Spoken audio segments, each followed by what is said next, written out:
नमस्कार, ABP news पर हाजिर हूं मैं रुमाना खान। 6:30 बजे के इस विशेष बुलेटिन में आपका स्वागत है और आज की शुरुआत जहरीले बोल के साथ। जी हां, हम बात कर रहे हैं सांसद असदुद्दीन ओवैसी के छोटे भाई अकबरुद्दीन ओवैसी की। अपने जहरीले बोल के लिए कुख्यात अकबरुद्दीन ने एक बार फिर आज जहर उगला है। प्रधानमंत्री नरेंद्र मोदी पर बेहद अभद्र टिप्पणी की है, संसद को लेकर बेतुका बयान दिया है और सुप्रीम कोर्ट के आदेश की धज्जियां उड़ा के रखती है।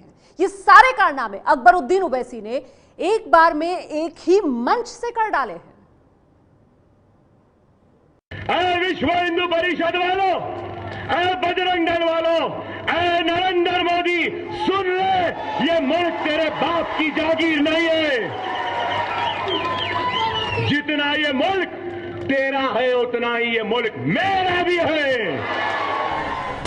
ये बयान सुनने के बाद एक बार आपको गुस्सा जरूर आया होगा। प्रधानमंत्री नरेंद्र मोदी को भड़काऊ लहजे में चुनौती देने पर एक बार फिर अकबरुद्दीन ओवैसी विवादों में हैं। विश्व हिंदू परिषद वालों, बजरंग दल वालों, नरेंद्र मोदी सुन ले, ये मुल्क तेरे बाप की जागीर नहीं है। अपने विवादित और जहरीले बयानों के लिए कुख्यात अकबरुद्दीन किसी पहचान के मोहताज नहीं है। फिर भी हम आपको बता दें कि अकबरुद्दीन असदुद्दीन ओवैसी के छोटे भाई हैं और तेलंगाना के विधायक हैं।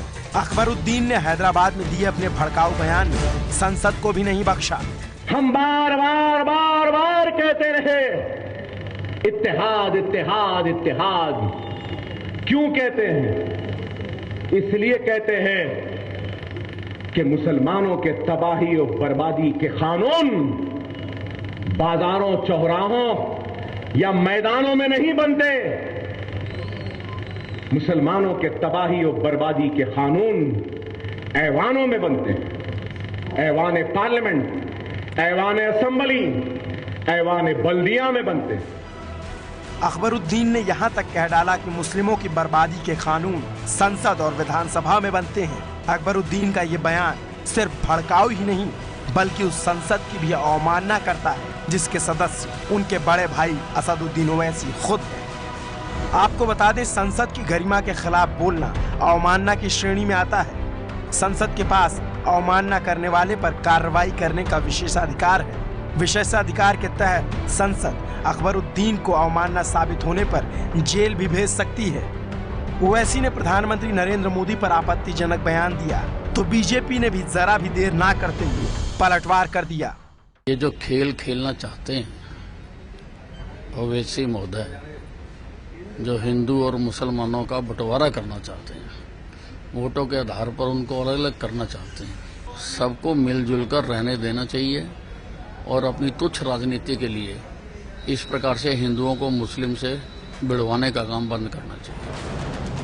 पूरे जोश में बयान देने के दौरान अकबरुद्दीन ने सुप्रीम कोर्ट के आदेश की भी धज्जियां उड़ा दी। अरे अगर मुसलमान चाहे और मुसलमान अगर उठ जाए, मुनज़्ज़म हो जाए, मुत्तहिद हो जाए, तो आदाद और शुमार को मैं जानता हूं और अपनी मालूमात की वजह से कह रहा हूं।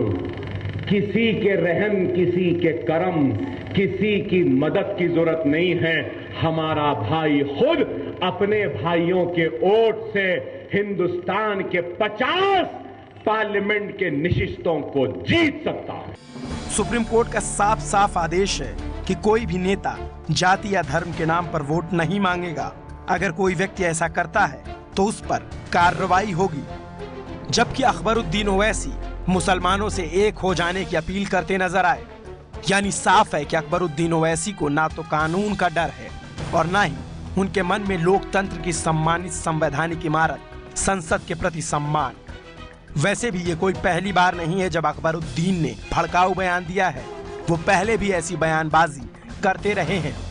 हिंदुस्तान, हम 25 करोड़ है ना, तुम 100 करोड़ है ना, ठीक है। तुम तो हमारे से इतने ज्यादा है, 15 मिनट के लिए पुलिस को हटा लो, बता लेंगे किसमें हिम्मत है, कौन ताकत है।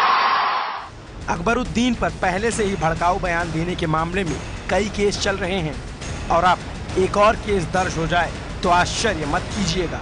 ना हमारे टोपियों को पकड़ सकते हैं, ना दाढ़ियों को पकड़ सकते हैं। ये है एबीपी न्यूज, आपको रखे आगे।